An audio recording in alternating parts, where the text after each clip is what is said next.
Welcome friends. Supreme ডেডলাইনের মধ্যে নিয়োগ সম্পূর্ণ হচ্ছে না। 26,000 চাকরি নিয়ে বিরাট ঘোষণা এই মুহূর্তে এসএসসির। 26,000 চাকরি নিয়ে জটিলতা যেন শেষ হয়েও হচ্ছে না। আগেই এই শূন্য পদগুলিতে নিয়োগ প্রক্রিয়া আগামী 31শে আগস্টের মধ্যে সম্পূর্ণ করার নির্দেশ দিয়েছিল কিন্তু সুপ্রিম কোর্ট।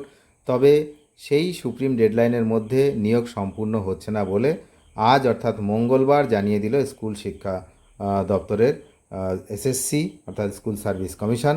তারা কিন্তু জানিয়ে দিল। তো নিয়োগ দুর্নীতির জেরে যখন এক ধাক্কায় এই 26,000 শিক্ষক শিক্ষাকর্মী চাকরি বাতিল করেছিল আদালত, এরপর ফের নতুন করে কিন্তু নিয়োগ প্রক্রিয়া শুরু হয়। সেই নিয়োগ সম্পূর্ণ করার ডেডলাইন যেটা ছিল সেটা হচ্ছে 31শে আগস্টের মধ্যে। এদিকে সেই ডেডলাইন ক্রমেই কিন্তু এগিয়ে আসছে, অন্যদিকে কিন্তু হঠাৎ থমকে গিয়েছে নিয়োগ প্রক্রিয়া। এই আবহে আজ কমিশনের তরফে সাংবাদিক বৈঠকে জানানো হলো আগামী 31শে আগস্টের মধ্যে 26,000 শূন্য পদের যে নিয়োগ সম্পূর্ণ হচ্ছে না, অর্থাৎ সুপ্রিম কোর্টের বেঁধে দেওয়া সময়সীমার মধ্যে নিয়োগ সম্পূর্ণ করা যাচ্ছে না। এই বিষয়ে স্কুল সার্ভিস কমিশনের চেয়ারম্যান দুষ্মন্ত নারিয়ালা বলেছেন, সুপ্রিম কোর্টের কাছে আরও সময় চাওয়া হবে।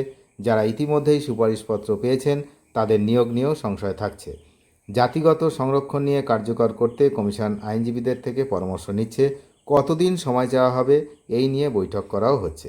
এদিকে চাকরিহারা শিক্ষক তাদের পক্ষ থেকে জানানো হচ্ছে যে একাদশ দ্বাদশের নিয়োগের কাউন্সেলিং ও নবম দশমের ভেরিফিকেশন প্রক্রিয়া চলছিল। আপনারা জানেন যে সম্প্রতি একটি বিজ্ঞপ্তি গতকালই বিজ্ঞপ্তি জারি হয়েছে।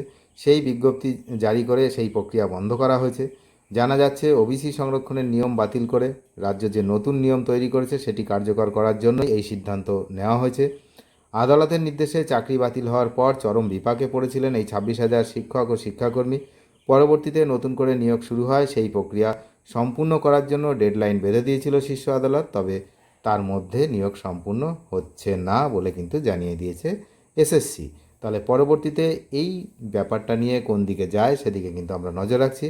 আপনারা নজর রাখুন। চ্যানেলে যারা নতুন তারা নিয়মিত আপডেট পেতে অবশ্যই চ্যানেলটিকে সাবস্ক্রাইব করে সঙ্গে থাকবেন। ধন্যবাদ।